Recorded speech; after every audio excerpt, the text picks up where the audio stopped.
Hola, mi nombre es Jesús Hernández Hernández y les voy a platicar acerca del lema de Milnor-Schwarz, que nos va a servir para hacer coincidir dos puntos de vista diferentes para el estudio de los grupos. Ahora, ¿por qué queremos hacer esto? Porque los grupos son muy difíciles de estudiar de forma abstracta. Entonces han surgido diferentes técnicas y diferentes ramas que nos ayudan a poderlos estudiar de una mejor manera o una manera más fácil. Una de ellos es la rama de la teoría geométrica de grupos, la cual trata acerca del estudio de los grupos a través de sus acciones en objetos geométricos. Por otro lado, está la geometría a gran escala en grupos, que trata acerca de ver a los grupos mismos como objetos geométricos. Y entonces la idea del lema de Milnor-Schwarz es hacer coincidir estos dos puntos de vista y ver que cualquier información que podamos obtener a través de uno de ellos también se puede traducir a información en el otro. Y lo que dice a grandes rasgos es que si yo tengo G, un grupo, y X, un objeto geométrico bonito, en donde estamos haciendo actuar G en X de forma bonita, entonces hay una estructura geométrica en G que lo hace equivalente a X. Ahora, ¿a qué me refiero con bonito y bonita y equivalente y estructura geométrica? Todo esto lo vamos a explicar ahorita. El ejemplo de trabajo que nos va a servir para poder de ahí sacar todas las definiciones que querramos va a ser el siguiente. Tomen a Zn como un grupo y a Rn como el espacio n-dimensional real. Y entonces la acción de Zn en Rn va a ser simplemente por traslaciones. Es decir, vamos a andar sumando los vectores así como se muestra en las imágenes. Vamos a ver que este va a ser el ideal de lo que nos referimos con tanto un espacio bonito como una acción bonita. Ahora, ¿cuáles son las propiedades de Rn que lo van a hacer un espacio bonito? Una de ellas es el hecho de que cualquier conjunto es compacto si y solo si es cerrado y acotado.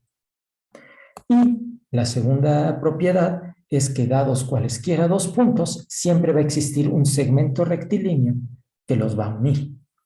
Estas dos propiedades van a ser las que vamos a importar al setting de espacios métricos. Entonces, tomemos un espacio métrico. Vamos a decir que un espacio métrico es propio si toda bola cerrada es compacta. Es decir, dado cualquier punto en X y cualquier radio R, la bola cerrada centrada en X y de radio R va a ser un conjunto compacto. Con esto va a ser equivalente precisamente a que los conjuntos sean compactos y solo si sean cerrados y acotados. Ahora, la siguiente definición, precisamente la que nos va a servir para definir los segmentos rectilíneos, es la siguiente. Si yo tengo dos espacios métricos, una función entre ellos es un encaje isométrico, sí me va a preservar la métrica. Es decir, si para cualesquiera dos puntos, x1 y x2, la distancia de x1 a x2 es igual a la distancia de f de x1 a f de x2. Con esto puedo definir una geodésica que va a ser el análogo a los segmentos rectilíneos. Si yo tengo un espacio métrico X y dos puntos X y Y, una geodésica de X a Y es un encaje isométrico de un intervalo cerrado, en este caso 0L, a mi espacio X, a modo que gamma de 0, que es el inicio de mi geodésica, sea X y gamma de L, que va a ser el final de mi geodésica, sea Y. Y ahora, si podemos hacer esto para cualesquiera dos puntos, es a lo que vamos a llamar un espacio métrico geodésico. ¿Ok? Ahora, eso es lo que nos permite tener una idea de un objeto geométrico bonito. Ahora vamos a pasar a la parte de acciones. Y vamos a empezar precisamente con una definición de una acción. Si yo tengo un grupo y un conjunto, una acción de G en X es una función de G cruz X a X, que va a estar denotada de esta forma, como si fuese un producto, a modo que al momento de hacer actuar el elemento identidad, en cualquier punto, este me lo va a dejar fijo. Y además va a ser compatible con la operación de grupo. Es decir, vamos a tener un estilo de asociatividad, como aquí se muestra. Esto es lo que normalmente se llama una acción o una acción izquierda.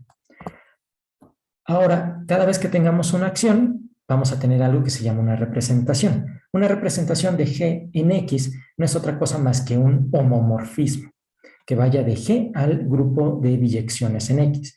Y como les menciono, dada una acción, vamos a tener una única representación, y dada una representación, vamos a tener una única acción. Entonces, estos conceptos en realidad son equivalentes. Ahora, ¿qué va a ser una acción bonita? Bueno, nos regresamos al ejemplo de Zn actuando en Rn. Esta acción es por isometrías y de hecho es por traslaciones. Y va a cumplir dos propiedades. La primera es que existe un compacto K tal que al momento de que lo empiezo a trasladar por todos los elementos de Zn, termino tapizando a Rn, como se muestra en la figura. Aquí no nos vamos a preocupar tanto de cómo son las intersecciones, o simplemente nos interesa que haya un compacto tal que todas sus traslaciones me dejen Rn. Y la segunda propiedad es que exista un compacto, en este caso K, tal que,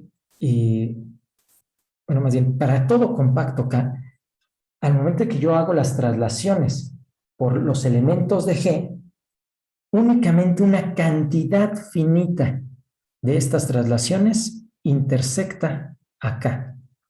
Una cantidad finita únicamente. Y esto es lo que vamos a importar a las acciones en espacios métricos. Entonces, para empezar, vamos a decir que una acción de G en X, donde X aquí va a ser ya un espacio geodésico y propio para que sea bonito. Esta acción va a ser por isometrías si la representación correspondiente cumple que la imagen es un subgrupo del grupo de isometrías de X. Ahora, a partir de aquí vamos a suponer siempre que G está actuando por isometrías en X. Y entonces tiene sentido pensar en qué es una acción propia. Una acción propia es cuando para todo compacto K, el conjunto de todos los Gs en Gs tales que al trasladar K por estos Gs, me queda únicamente, me queda algo no disjunto, y queremos que este conjunto sea siempre finito para todo compacto K. Y bueno, con esto ya tenemos la primera propiedad que estábamos mencionando antes, y la siguiente es la otra propiedad. Una acción es cocompacta si existe un compacto K,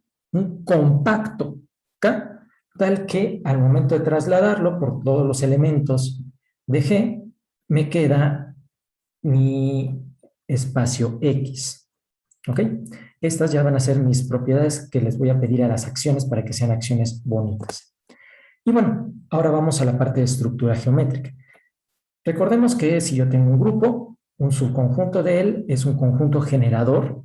Si todo elemento no trivial lo puedo ver como un producto de una cantidad finita de elementos de S y de sus inversos. Ahora, si yo tengo un grupo y un conjunto generador, yo puedo definir lo que vamos a llamar la métrica de las palabras con respecto a S. Y es en esencia, me agarro la diferencia, en este caso G inverso H, y me fijo en todas las formas en las que puedo escribir G inverso H como producto de los elementos generadores y sus inversos. Y me agarro el N, que vaya a ser la longitud de estos productos, más chico, el mínimo de todas estas N que funcionan.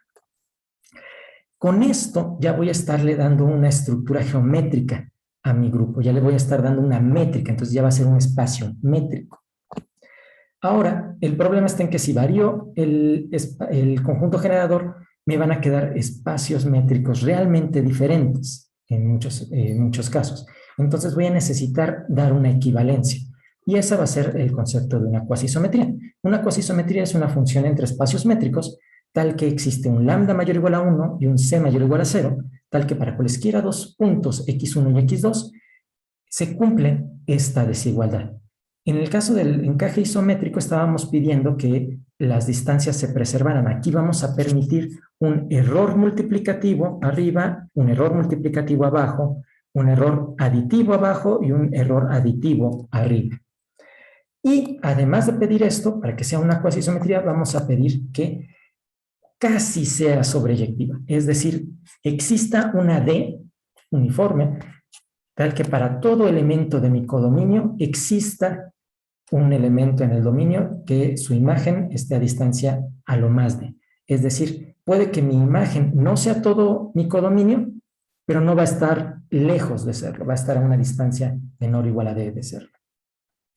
Ahora, con esta equivalencia ya puedo dar que las estructuras geométricas, en este caso, de conjuntos generadores finitos, en realidad van a ser lo mismo.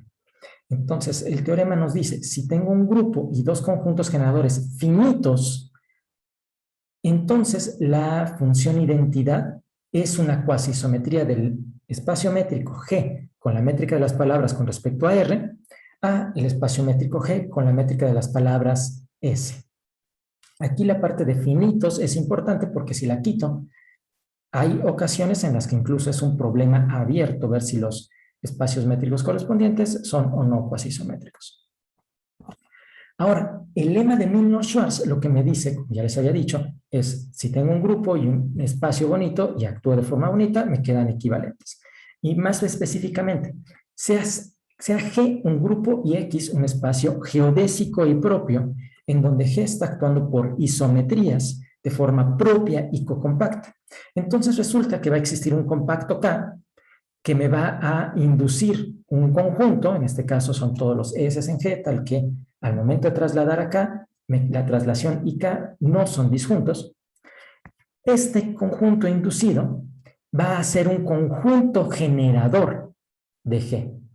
Y de hecho va a ser un conjunto generador finito de G.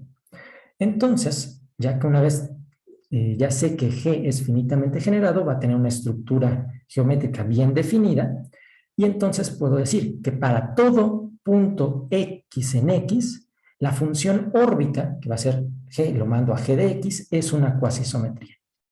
Es decir, ya voy a estar relacionando la estructura geométrica de G con la estructura de X. Ahora, ¿qué aplicaciones tiene esto? Una de ellas es que en teoría geométrica de grupos puedo estudiar al grupo o a cualquiera de sus subgrupos de índice finito, porque resulta que van a ser cuasiisométricos. Más aún, esto me permite decir que cualquier propiedad que sea invariante bajo cuasiisometrías, que se cumpla para G, también se va a cumplir para H y viceversa. Un ejemplo de esto es el ser finitamente presentado. Resulta que ser finitamente presentado, aunque es una propiedad algebraica, es un invariante cuasiisométrico. Y por lo tanto, tenemos lo que se muestra ahí en la pantalla. Ahora, una tercera aplicación es cuando X no solo es un espacio bonito, sino cumple ciertas propiedades extra. En este caso, vamos a pensar que sea Gromov hiperbólico, es decir, tiene una cierta noción de curvatura negativa. Resulta que si entonces G es un grupo finitamente generado que actúa por isometrías de forma propia y compacta en un espacio geodésico X, Gromov hiperbólico propio, entonces G es finitamente presentado y resulta que también tiene problema de la palabra soluble en tiempo lineal. Esto es algo increíble porque significa que esta propiedad de curvatura negativa en X la podemos importar a G y nos va a dar consecuencias algebraicas. Consecuencias algebraicas fuertes que son finitamente presentado y problema de la palabra soluble en tiempo lineal. De hecho, esto último va a caracterizar incluso a los grupos hiperbólicos, como se llaman los que actúan de esta forma. Y bueno, con esto ya termino. Muchas gracias por su atención.